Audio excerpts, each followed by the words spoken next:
age when the gap between ordinary voters and the European political class grows wider by the day, I have to ask you, having listened to your words this morning, just what planet are you on?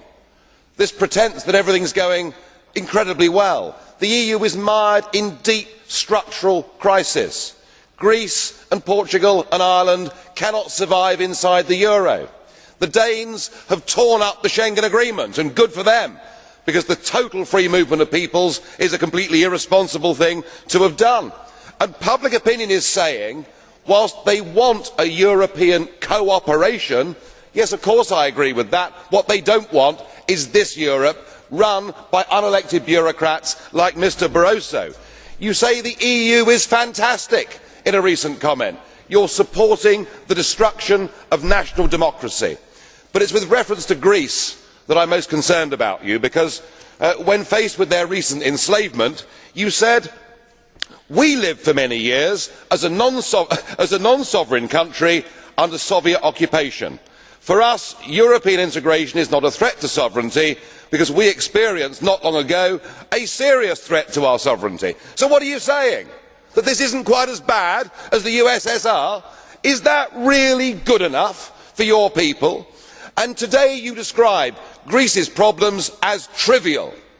I am sorry, there are hundreds of thousands of people out there on the streets of Greece fighting to get their democracy back. And it beggars belief that you and our President, Mr Buzek, can talk about the solidarity movement, can talk about Poland getting its democracy back 20 years ago, and yet here you are, surrendering the democracy and sovereignty of Poland to a failed European Union.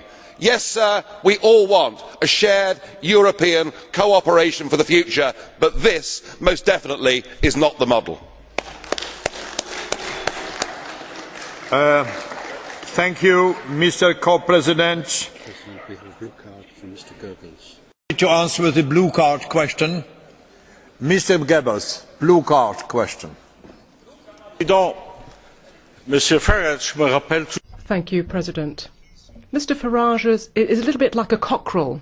You know, he's sitting on a heap of unmentionables and going cockle-doodle-doo. But apart from the criticism, what about suggestions do you have for the future of this continent then, Mr. Farage? Post 1945, there were some very sensible ideas put together, namely the Council of Europe. Let us have a Europe where we sit down together, where we have a free trade agreement, where we agree minimum standards on work, on the environment. We can do all of these things without a European Commission, without a European Parliament and without a European Court of Justice. We have done it in security terms with NATO. Yes, it will mean you will lose your job, Mr Barroso, but apart from that, why can't we do things as mature democracies? Yes, I want you sacked, Mr Schulz, as well. I want you all fired. We can do those things, and that is a positive way forward.